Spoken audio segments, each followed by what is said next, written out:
Again, I'm sorry. I will leave earlier. Uber did not do what it normally does, but that's not an excuse. Let me start with welcoming and introducing everybody as usual.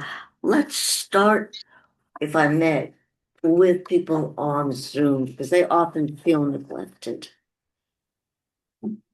So, Bella, I'm gonna hold off on you until the end when we're ready Okay. to have a presentation. Okay, Miriam Ravner. Well, hey Miriam, how goes it? I don't feel neglected at all, but I appreciate the opportunity to introduce myself, Miriam Rabner. I am a outreach coordinator and community liaison for MJHS Health System, particularly for end-of-life concerns, hospice and palliative care. Okay, and Alyssa Gilman is here.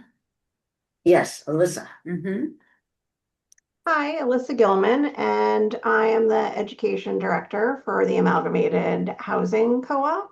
And so I work very closely with Bela in supporting our NORC services. Okay, and Bela, why don't you hop on with that? And I'm Bela Butler. I'm the director of the AmPark NORC, and I work very closely with Alyssa in coordinating programs and services for our seniors. Great. And Lee, always. How are you today, Lee?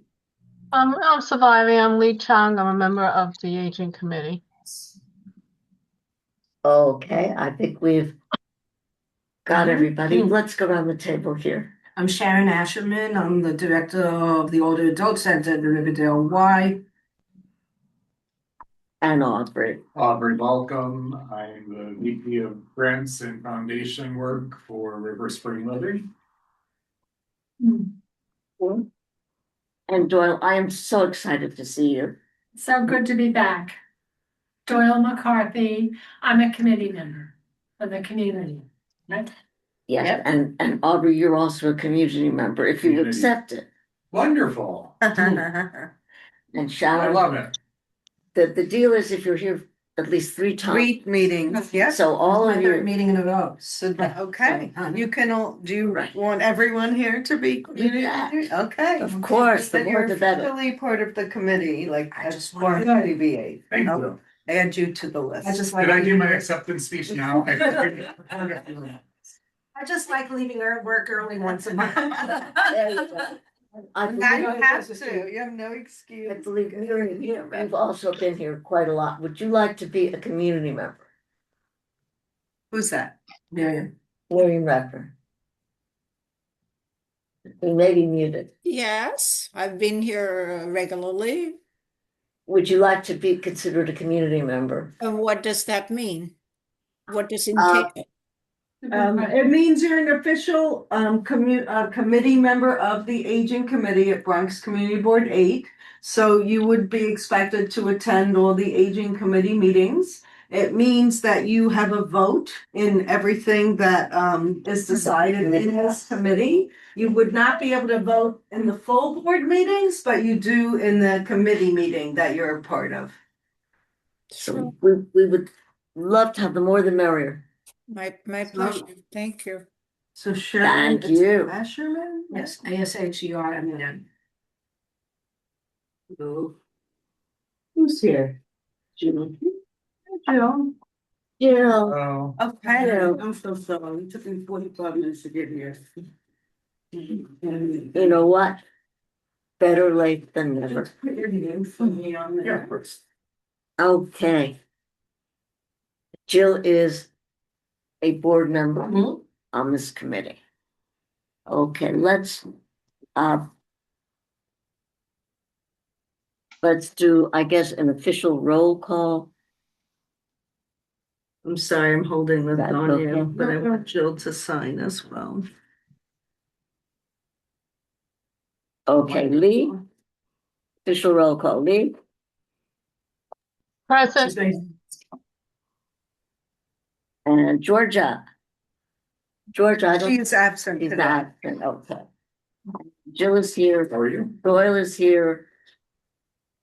I'm here. Okay, we have a quorum. Mhm. Excellent.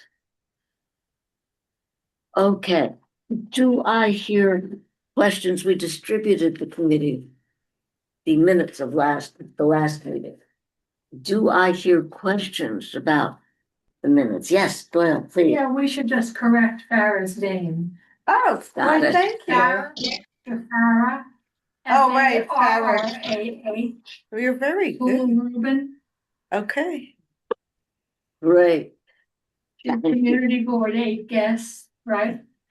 Not necessarily, that's staff and that should be- I'll change that too, Okay, thank fine. you. That should be ex officio. Okay. Community Board 8 staff and members. Great. Okay. Got it. Barbara, if we were absent, we don't approve, right? We just say no or we abstain. No, you can Yes. approve, You've read it if you as see. long as you've read it. Okay. The chair's report is going to be very sweet and simple. I don't think there's anything to pass on from the executive committee meetings of what's going on in other committees that would have an impact on us.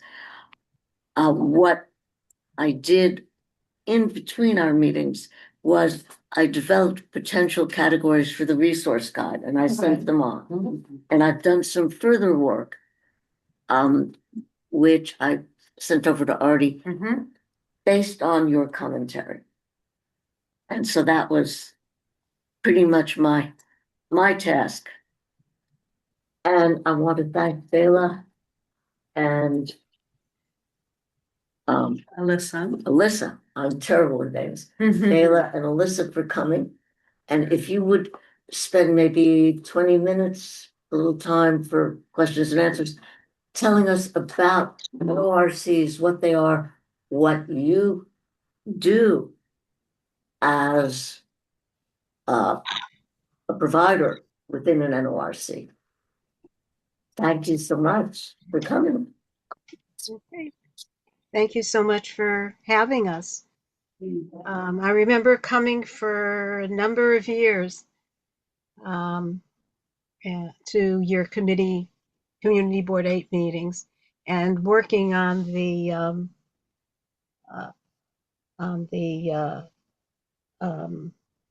resource guide. Today, I guess the topic is about NORCs and how they're different from an older adult center. A NORC is not a facility.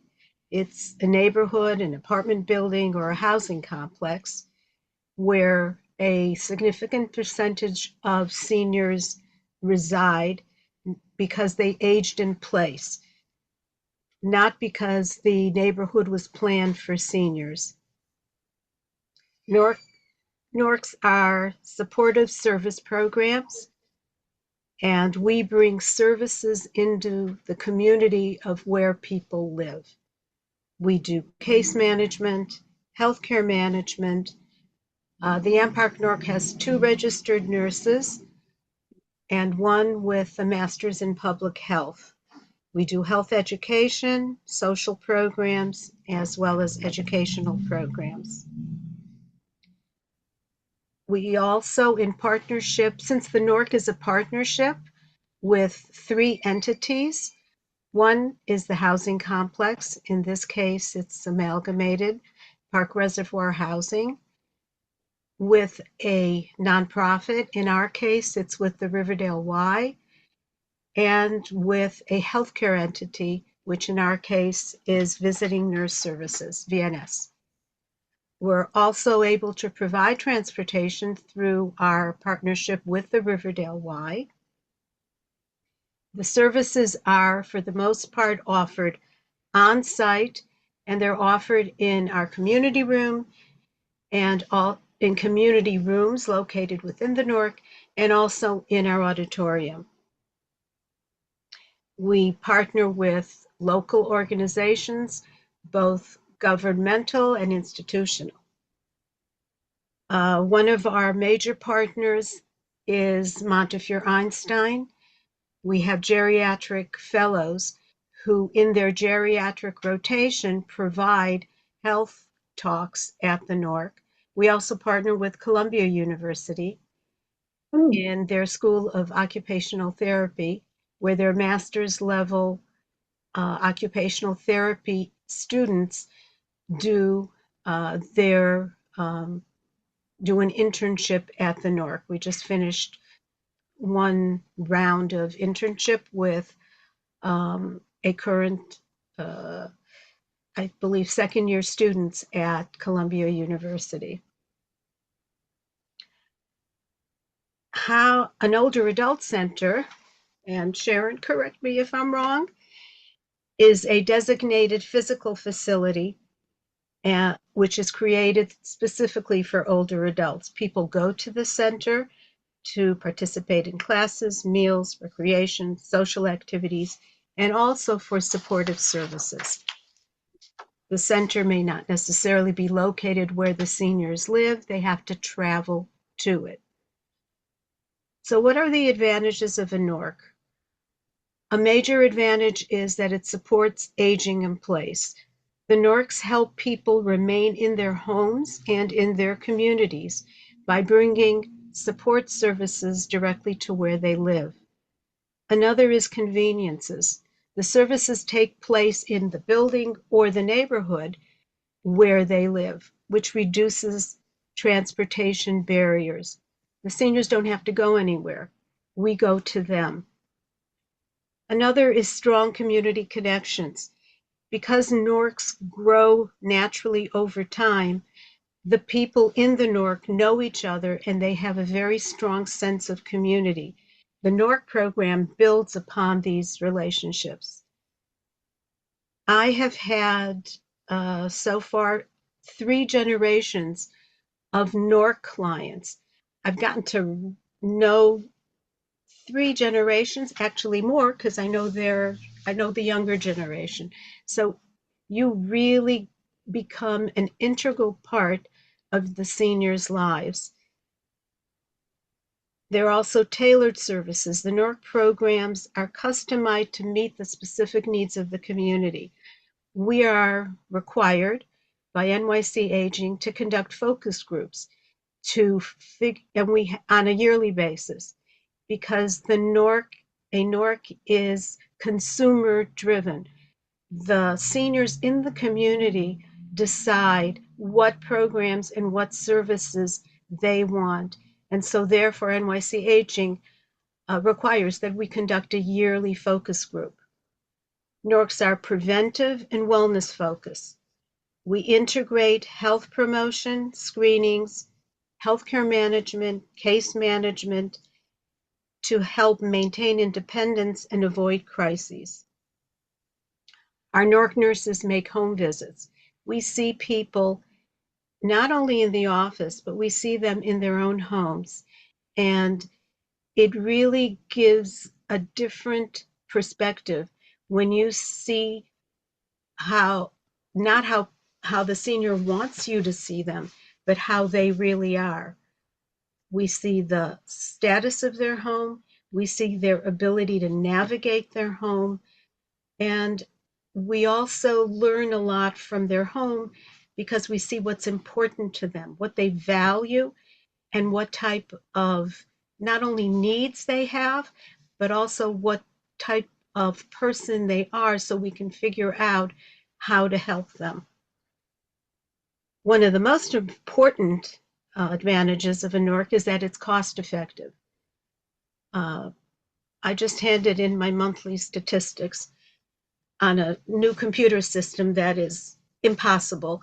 And it told me I have 813 active clients. We have a staff of 2 social workers in addition to myself, and a nurse, and a part-time office administrator.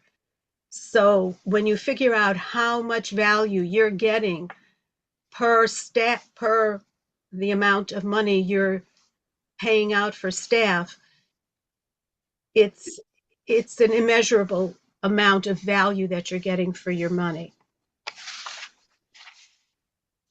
Also, NORC programs, which OACs do as well, leverage partnerships with health providers, nonprofits, and local government. Another advantage is flexibility. The NORC adapts as the residents' needs change. We add new services, we might not need ones that we've had, and we build on forming partnerships and expanding programs. One of the new programs that Alyssa and I are working on is a dance program, and which I know I know that Sharon has, and but I think it's based on the population that's showing up, a younger population. That's something that we're looking into as well. And one thing I realized really early on is that programs have to be sort of dual focused, because there's the young old and there's the old old. The young old their needs are very different, their interests are very different. Their ability to use technology is very different.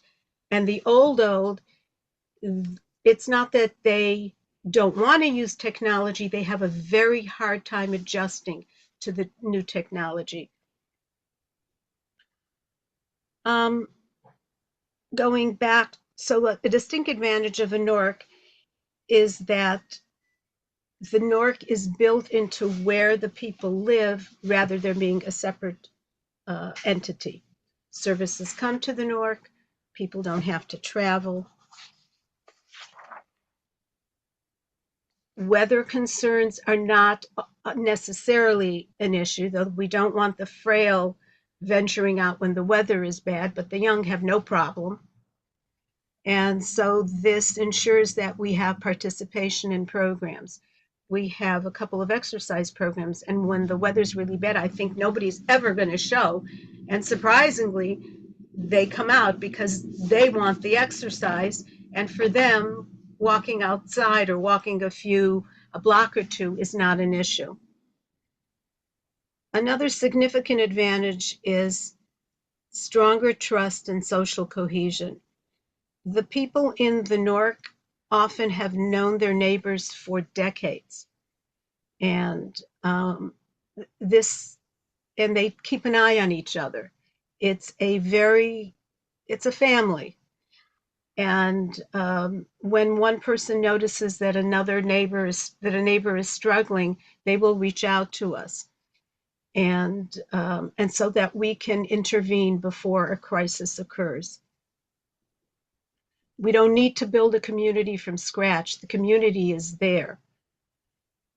We have a deep understanding of what people need, their health risks, their social isolation indicators.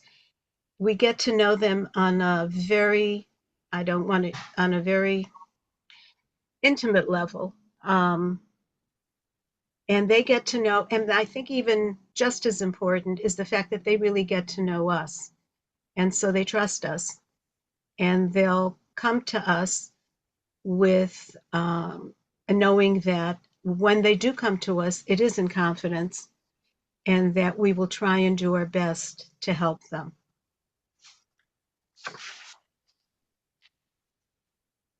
This has also helped a lot in earlier identification of issues. We get to notice mobility decline a lot earlier. We notice cognitive changes, hoarding, and unsafe living conditions because we see them in their home, and unmet medical or social needs, and a lot of mental health needs. I just had somebody call today who was having trouble getting her mental health meds. And I know when I call, I'm a social worker, they're not going to talk to me. But when a nurse calls, the doctor will pick up the phone. We work very closely with housing. We work with their maintenance staff, their security staff, with their finance department. Yesterday, one of our seniors fell. security called our office. She was taken to the hospital. Our nurse can now be in touch with the hospital, with the social worker, with the nurse to make sure that the services that she needs will be put into place before she's discharged, so that when the discharge will be a safe discharge. We communicate with the hospital, and I've often told people, if you don't feel that you need to get what services you need before they discharge you, because it's a lot harder once you're no longer there. And if you don't, just tell them, use the words, this is not a safe discharge. Make sure that the orders that you need to keep you safe are put in place before you sign the discharge papers.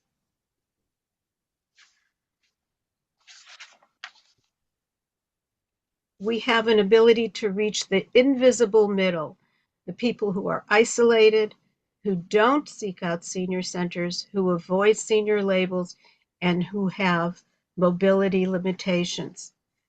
Because we're on site, we interact on an ongoing basis, not only with the seniors, but with the people who clean, the people who take out the garbage, the people who fix the light bulbs, who go into people's apartments, and they see what somebody is lacking, and they communicate and come back to us.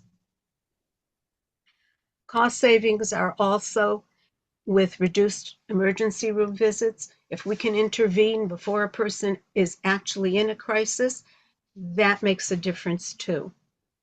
And if we can help them stay at home instead of going to a facility which would involve a higher cost of care, that also helps. So I guess in summary, NORCs have the unique advantage of bringing coordinated, preventive, personalized support directly into the homes and communities of older adults. We feel very fortunate to be able to do that. And I can't tell you how many times seniors come and tell us, I don't know what I'd do without you. I wouldn't be able to live in my apartment or live in the community without your care. I have a couple who are illiterate. They never learned how to read or write. And without the NORC, they would be institutionalized because they would never be able to function. Just yesterday, they came into my office, and they're on Medicaid, and they had gotten 3 different Medicaid notices telling them that they're going to be taken off of Medicaid on 3 separate dates because they did not send in their Medicaid recertification on time.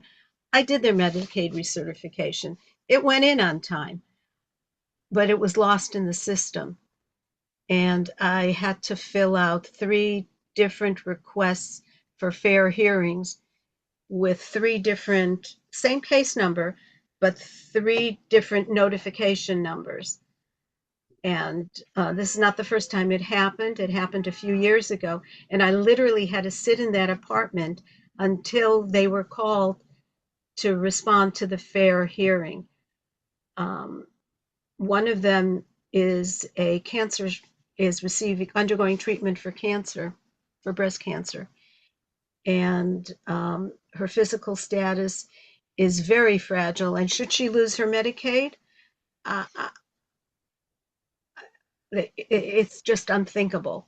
So hopefully we provide an important service, and I think NORCs provide a very important service.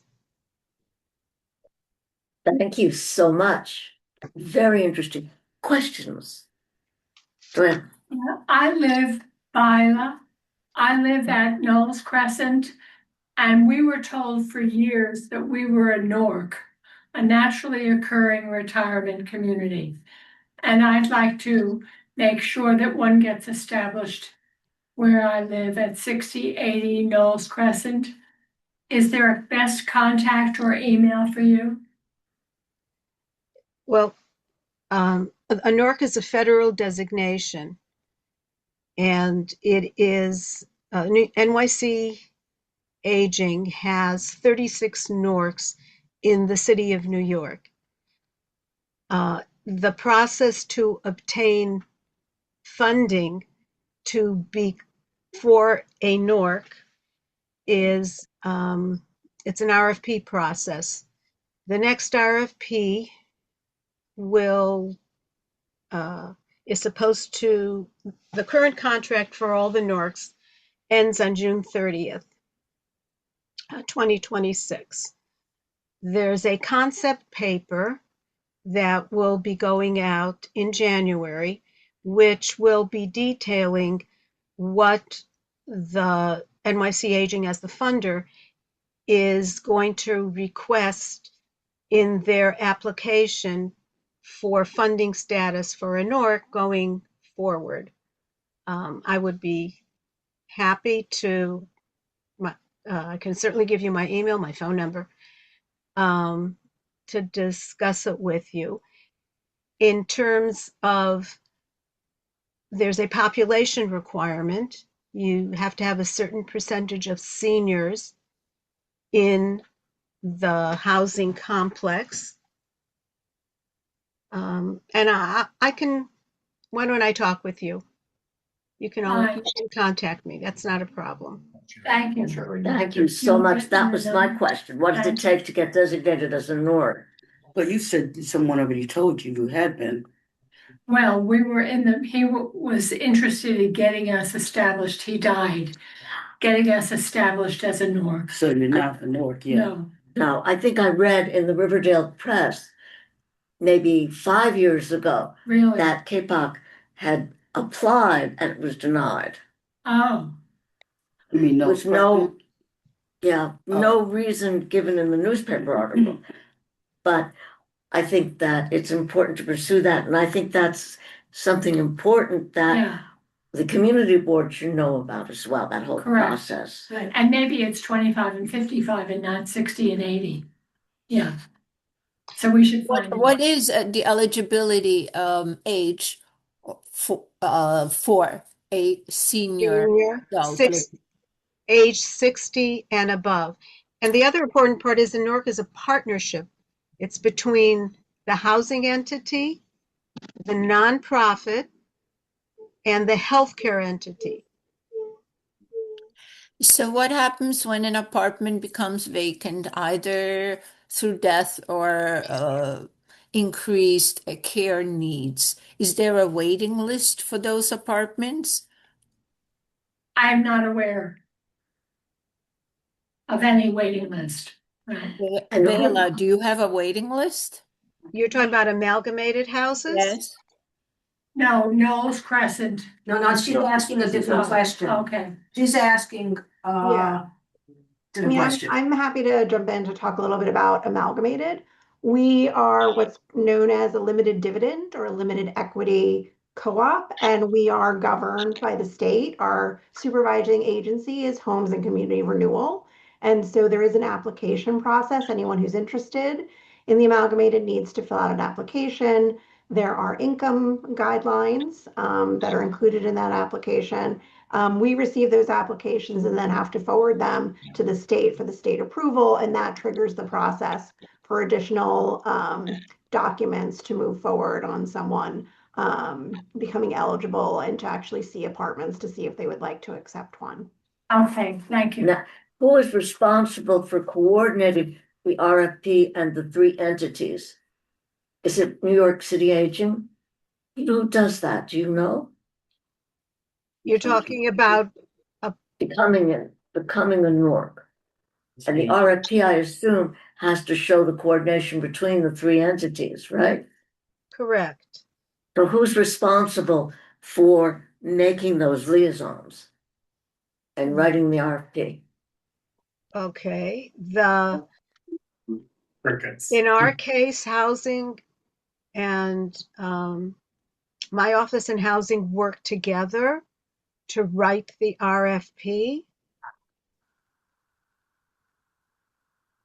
And, Okay, we also work together to get the medical entity, the healthcare entity. so We reach out to those entities to make sure that and the answers, the question, writing the RFP is based on what the questions are, what NYC Aging wants to see those three entities accomplish. So who, in the case of a new NORC, who writes the RFP? There's nobody at KPOC who's gonna write it. No. Well, so who writes that? Probably And what was your role before you were? In my rep- case, in our case, I've written the last two. But before you were Lord, what's the last one? What was your? Some of them hire grant writers to write the RFP. It's the sponsor agency, like in this case, the Riverdale Y. I mean, Bella provided all the information and wrote the draft, and the Riverdale Y submitted the RFP. Correct. Okay, so you have to get a sponsoring agency within agencies that provide services. So you have to find them like a nonprofit or like Yeah, a nonprofit. I mean, maybe Riverdale Senior Services would want to do the research. Right. Right. I don't, you have to find a nonprofit that's willing to to basically do partner. You have to get the housing, I don't know if there's if KPOC has a management company. She's not KPOC, she's Knowles Crescent. Knowles Crescent, okay, so the management company, and they all have to come together and decide that they want to do this. That's why I asked you, what was your role before you were in the role as director of the North? You're asking me? Yes. What was my role before director of the AmPark NORC? Yes. Well, when I moved to New York I was involved, I came from Pittsburgh, Pennsylvania, and I was involved in the creation of the first NORC in Pittsburgh. Oh. So From you live in Amalgamated now, or in other No. words, I'm trying to figure out what would your equivalent be to the person that would be helping them put this together? What would your role have been, other than the help, other than the why? What would your role have been at the inception of the North?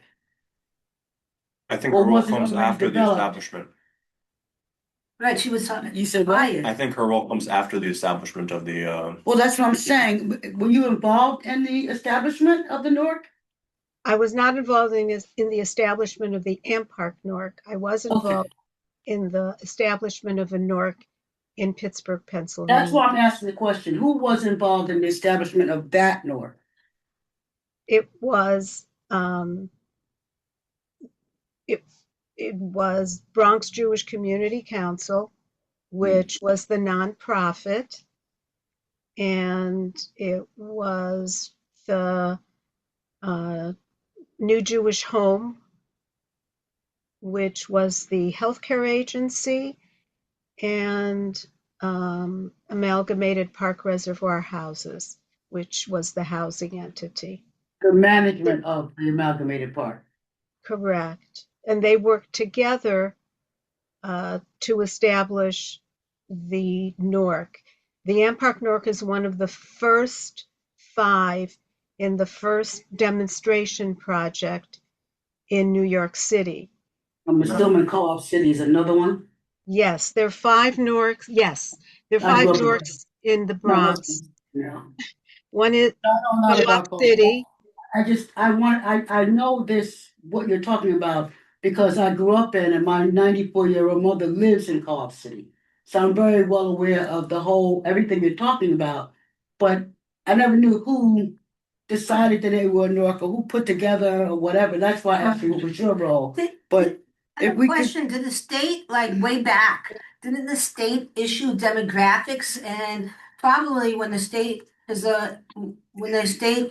issued demographics, like when they figure out what the demographics of a neighborhood is, they may have put this proposal out. Correct. And right, The first NORCs were funded by New York State. They were Right. not, NYC Aging or DFTA did not come into being until, was it 98? And the state also is funded. Yeah, it was later. Community, the NORC C, the community level NORC, so it's not just one building. We were able to get one approved in Bay Ridge, Brooklyn, and then got it expanded. 2 years ago, we got it expanded. And there was a recent report, I'll find it, that came out from New York State. They did an analysis of the NORC program, and it's just showing benefit after benefit after benefit. So as a committee, like as a community board, the more we can support more NORCs, it just brings more resources to our community. To your point, Jill, getting one off the ground, having to have the different people come together, and then in another world, I used to be a grant writer, so I've served in that role before, where I'm helping pull the data, whether it's from census or from other organ. But that's what we would need. You know, the whoever is coming together, the different parties would have to figure out how they're going to respond to the RFP and who's going to be responsible. So there would need to be someone in Knowles Crescent, like a community, someone living there, a group of residents who say, we want a NORC. That would get things rolling. Does that sound like a reality? Am I in touch with reality here? Yeah, you are, because one of the requirements of a NORC is to have a NORC advisory committee. You have to have a core group of residents who meet on a regular basis and drive the programs and services of the NORC. So it starts, I think, with the community organizing effort, maybe even within Knowles Crescent. Right.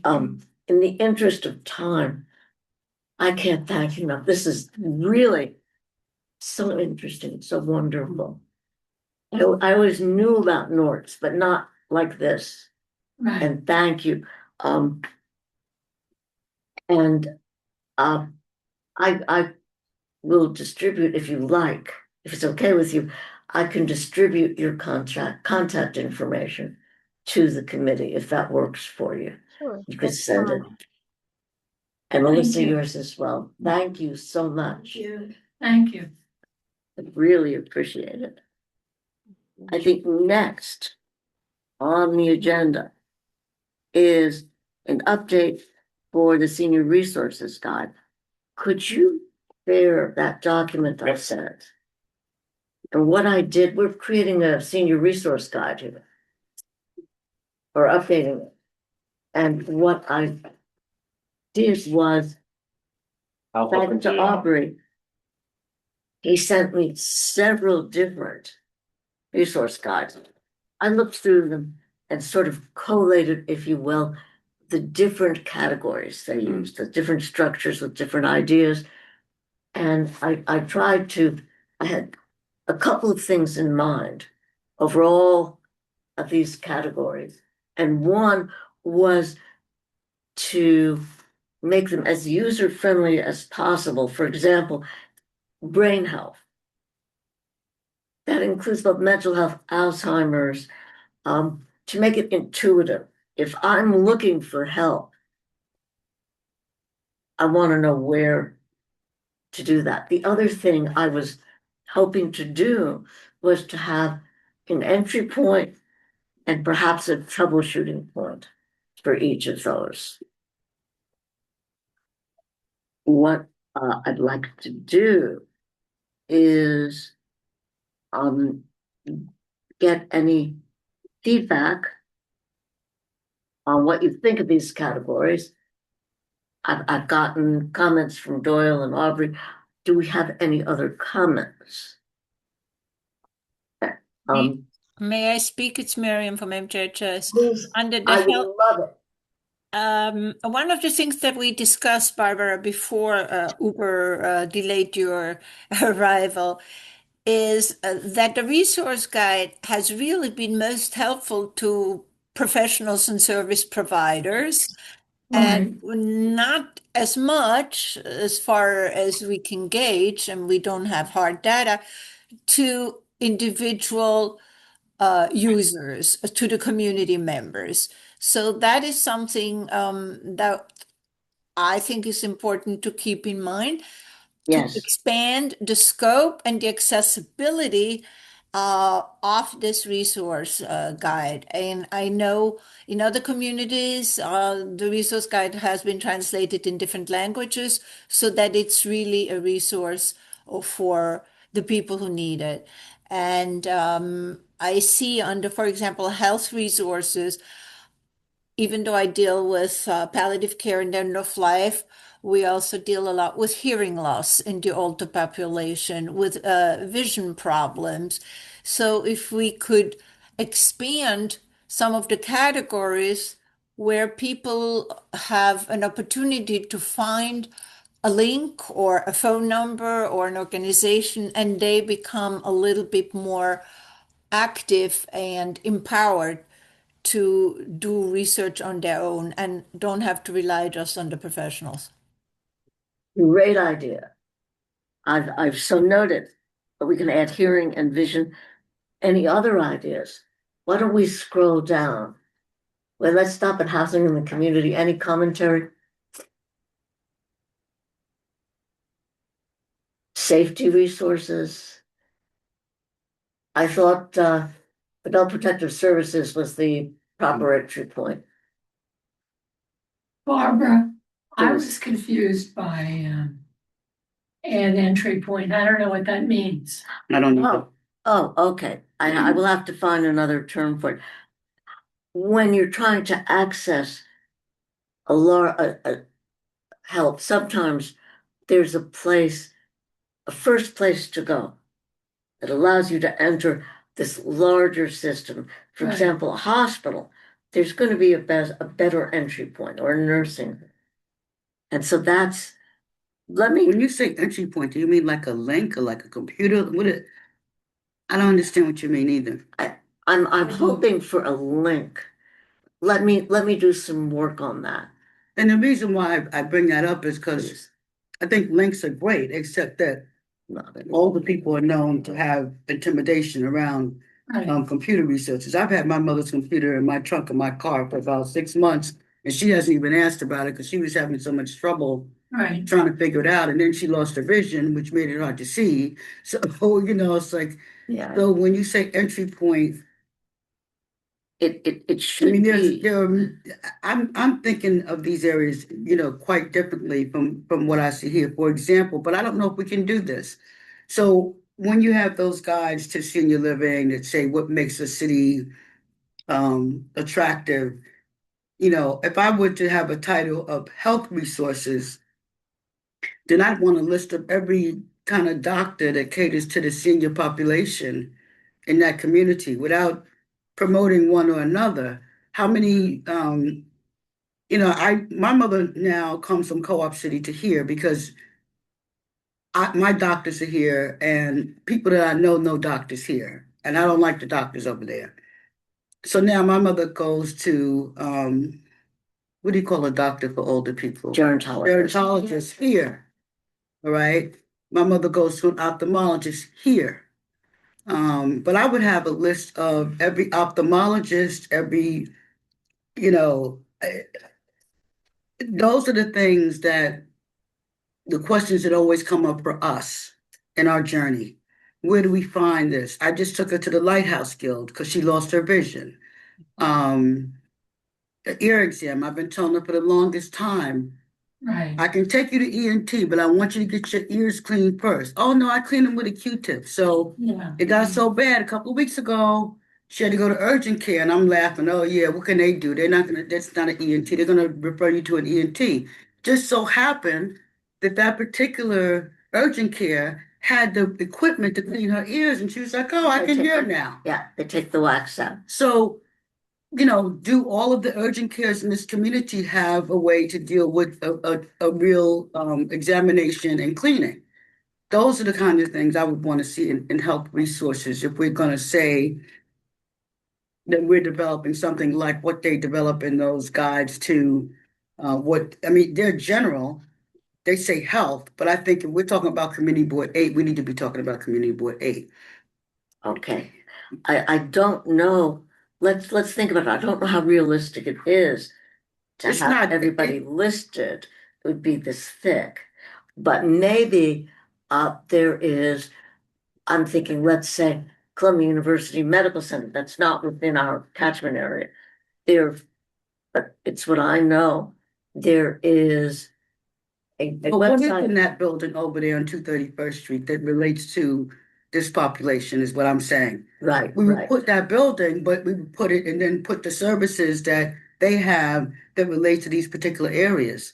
I was looking for physical therapy lately, and somebody said, my doctor here said go to Columbia across the river to get the spinal specialist, and then they wanted me to go to the Allen Pavilion. Right. Yeah. And that became, difficult given my condition. And so, I said, is there something in that building on the corner? And somebody said no. I don't know if that's true or not, but that's the kind of thing I'm talking about. My point is that in large medical centers, let's say Montefiore, there is usually a phone number or a link where you can search for doctors. And that might be more realistic. But what if you don't? No, first of all, calling is not realistic these days. It's not. Nobody answers. Yeah, speak to a robot too. Right. And older people don't like that. Yeah. I called for a neurologist for 6 months, and then I went back to my doctor and they sent me to Yonkers. Right. So, I don't know if we're talking about a timeline here or I don't care how thick it is or how long it takes if we are constantly working at something that really works for this population. But I don't know if we're trying to do something within a particular point in time or a particular, depth. I'm trying to figure out what we're trying to do here because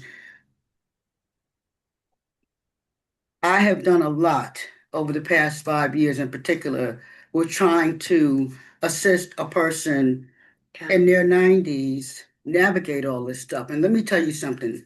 That's why I'm going to the doctor now, because it ain't easy. I believe it. I believe it. I think what we're trying to do, and then we can probably to excuse myself. Normally I would be able to stay. and I think what we're trying to do is develop a resource guide that unfortunately up to now, I think has been used more by professionals. I think that Miriam is right about that. In what sense have they used it? Someone in a facility, thank you so much. Someone in a facility, for example, Bela, is looking for a particular service. You would flip through it, right?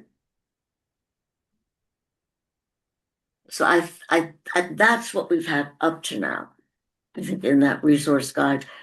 And we're trying to make it more friendly to the community. I think there will be population that just isn't able to use it without professional help because they can't use the phone, they can't read. And then there are caregivers. So I think, one of the things that we need to think about is who is the audience. And we really haven't discussed that carefully. I think our current audience, and thank you so much for sticking with Or me. caregivers. Maybe it should be caregivers. I think our current audience, we're not so clear, but I think it is geared more to professionals in the community. I think those are the people who use it.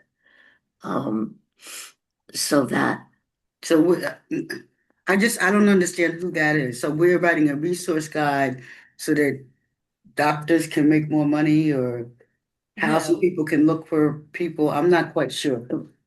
But if somebody goes to a senior center or lives in a Newark that's what and I'm they go to their social worker and say, you know, I have terrible foot pain or something is wrong with my toenail and I don't know where to go.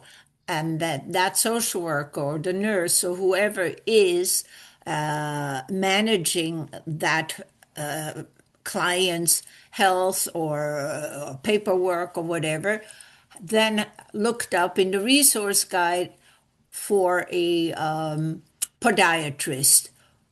And then Is there a maybe podiatrist in the current resource guide? no, No. but we can add it. That's what I'm saying. That's why I said the doctors that we're talking about. And I'm not saying every doctor in this community, but I'm saying a podiatrist. That's common for older people. Yes. You know, yes, the ophthalmologists in this community in 10471 and 10463, not the entire Bronx. Yeah. Right. yes. And also, I think it might be helpful. I know it will add more research whether they take Medicare. Not everybody who takes Medicare. So if we Yeah. list somebody, we should pay attention to that because the population this resource guide is for are very often Medicare clients. And Medicaid. Yes, both, Yes. both. I think right now. I mean, that's why I'm saying, are we on a time frame? Because I see this. I see it, but I don't see it happening like It's a lot. No, we're talking maybe another 3 months. I thought I it think would, more than that, if or maybe we're doing more. a thorough job. Pending. I think Because that, I'm saying if we list all of those, I don't think that there are so many doctors that do these kind of things. And maybe we wouldn't be exhaustive or perfect. Maybe something will come up later. But I think that's what we need to do. If we're saying health Okay. resources, it needs to be the kind of doctors that people in this population use and those who take Medicare, to your point, and Medicaid. yes, But I think we need to be specific about and we need to be clear about who our audience is. Is yeah, it just a social worker or is it I'm the social worker? I think, And I have social workers that work for me. Because when I'm frustrated, I call up some JASA person and say, yes, look, yes. can you send me a list of ENTs? I think that right, Then my mother just, I mean, she educated me because I'm laughing at her. You're going to go on the coldest day of the year, you're going to go to the neighborhood place and they're going to say, oh, well, we'll give you a list of ENTs, which I already have. But if you got your ears cleaned 6 months ago, but when it came down to it, I was amazed. She said, I went there, they had a machine. I'm like, really? So I said to myself, I didn't know they offered those services, but maybe we need to figure out which one of those kinds of, walk-in places in this community offers those services to assist somebody with hearing. it's not a bad idea. I think for the moment, most of the resource guides I've seen, and Aubrey is far more knowledgeable, I think, about this, are actually geared towards professionals providing services to older people. I mean, I think that's fair. I think others could acknowledge that too, that oftentimes the resource guides tend to be, it's the social worker, the caregiver, someone that pulls it out because there's a need. I think a lot, like mentioned earlier, my friends down in Bay Ridge, and I just shared their resource guide. It is their Brooklyn Community Board 10. It's their updated resource guide, and you can share that with the rest of the team. It was, even though it was developed by a committee of older adults, and staff from the Older Adult Center, reality and with the eye towards it should be useful to anyone in the community, because I could be down there helping a friend, or you could be down there helping a sibling, etc. The reality is, and I think Miriam, you said this, is that what ends up happening is that a lot of times even though it might be geared towards the broad community, it's still the professionals that are using it. Because just, I would say because of volume, a social worker is seeing 6, 7, 8 people a day versus me, maybe I'm only taking care of my grandmother or my, a neighbor. And they have a sense of organizations they've worked with in the past.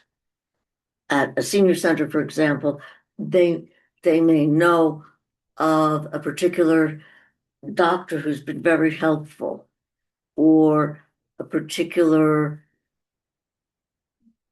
a number to call to advocate for Medicare services. So then that goes back to my original question, which was who is our audience? Right. Right. And I think for the moment, the audience, and that's a great question. I can't believe that we didn't center on it sooner. But I think the audience for the moment, we could try to expand it, really is for professionals working with older adults, but trying to make it as user-friendly as possible. So that if I'm not a professional and I manage to get my hands on it, I can go through it and look at it and find something.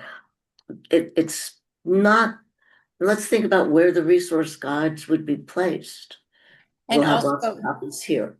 how I'm sorry. many would need to be printed? If we're making it available to community members, we need thousands of resource guides. But if we make it only available to professionals, maybe 1,000, or I'm just picking a number, would be enough. So it's also going to influence our print run. Right. I don't think we can print Thousands. thousands. We also post it online on our website. Yeah, we can list it online, but that again eliminates a lot of the older population. They're not tech savvy. I'm barely tech savvy. My 4-year-old grandson is teaching me how to be tech savvy. We can't expect a person of my father's age in the 80s and 90s to be tech savvy. Liz Kruger, a state senator in the Upper East Side, she has a resource guide online. I think it might be helpful just to give us ideas to look at different community, or as you said, Aubrey, the one in Brooklyn, and see how they structured it and who their core audience is. I will say what the one in Brooklyn did, in addition to being a resource guide, at the back of it, they listed different local vendors and merchants that were giving a discount to the seniors in the community. So it was dual purpose, you know what I mean? It was, and the older adults or their family members had value because maybe there's a bakery or, a dry cleaner, it's in there, so. I think there's an intermediate step for most users. And then I think we should think about wrapping it up, unfortunately. But I think there's an intermediate step. I think most users of this resource guide will go to some other service provider to find that resource. That would it be fair to say the primary user we envision is the service provider that's helping older adults connect with services? For the moment. Then why don't we solicit their assistance in doing this, people who have been benefiting from this? Yeah. And then, because this is a very small committee, that's why I said, what is our audience and what is our time frame? Because I'm wondering, why are we creating a resource guide for professionals? But they're coming to the table with something. And so they ought to be part of a working group or something that helps us to develop this, particularly since it helps them. The professionals. Yes. Absolutely.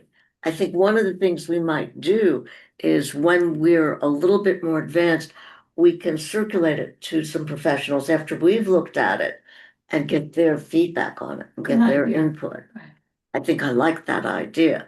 I think more than just distribute it, I think we need to say we would like a working group and here are the people, you know, that we've been working with, that we want you to make a commitment to help us make this better, to help you do Yes. your job better. Yes. Otherwise, you know, I'm not really crazy about the idea of, I've read this, but I never thought about who the audience was. But I'm not crazy about writing a book to help a professional. You know, um, they should be helping us write it. They're, as I say to all professionals, okay? You're the doctor, you tell me medical stuff. If you come to me as a lawyer, I'm not going to say to you, well, tell me what I should be doing. You should be telling me what you think is best because you do this. And so if we're doing something for professionals, we should, I think, solicit their participation in such a working group and an activity around, you know, how to pull all of our resources together. I agree. I think this may be a way to coordinate a number of entities that serve senior citizens. Our job is to help coordinate, provide information, and I think that's what the resource guide would do.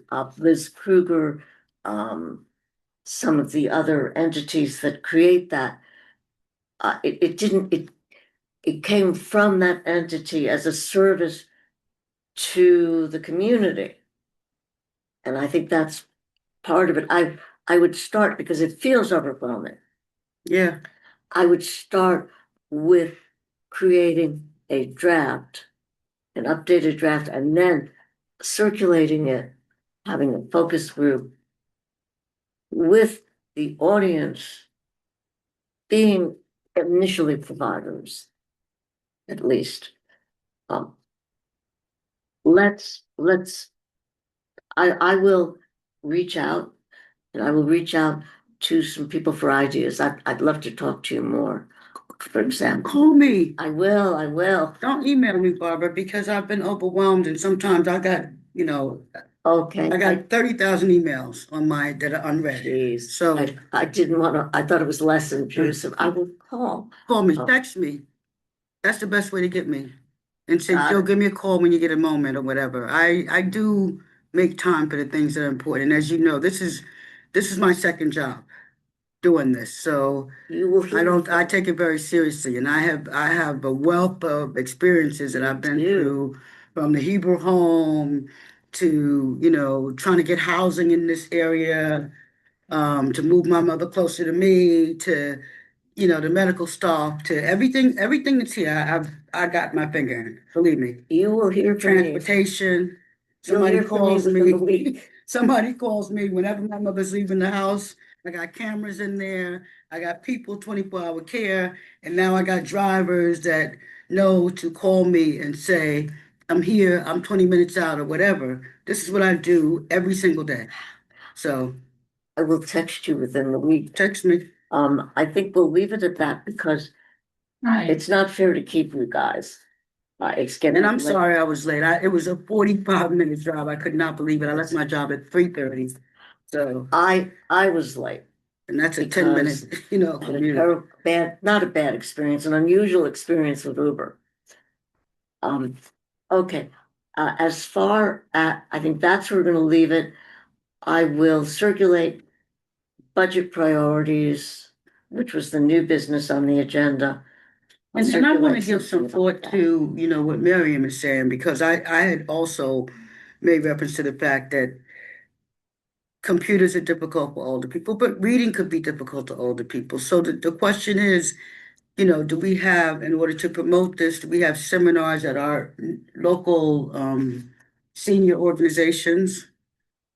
You know, and maybe we don't have to print out, maybe we have to have a few for them, and then it will be like in their library for seniors Precisely. there, but have seminars, because I've been to the one on I can't think of the name of it, but it's closer to my house. RSS. Yes, I've been to RSS and I've had lunch. It was delightful. I've attended the dance class, And when people talking about the difference between the older and the younger, it was clear what was going on. Yeah. But because I'm old enough to go, I wanted to engage. Had a day off and said, "Oh, let me go with a friend." And everything that you all are saying resonates with some of the things I've experienced lately. Just trying to connect with this committee as well as my mom. So I certainly appreciate your insight, but I also think that we need to all be working together to get this done. Because I don't think it's a small task, but I think that just because we're on the committee doesn't mean you don't know more than we do about a lot of things. Oh, So very much so. I recommend that No. we start a document that puts together a working group. Okay. I will follow up on this. You will be hearing from me.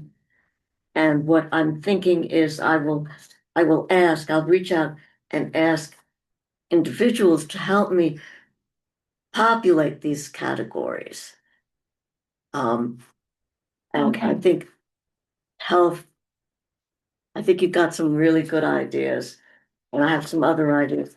I don't want to put anybody on the spot, and Aubrey has to go. I'm getting pinged from my husband. When do you think you'll be finished? You all have to go. We all have to You go. all have to go. I have Thank to do you some so quick very fix. Hopefully much. I'll get through that. Thank you. Happy holidays, Happy everybody. holidays. Thank you. Bella, thank you so much. Thank you. Happy holidays.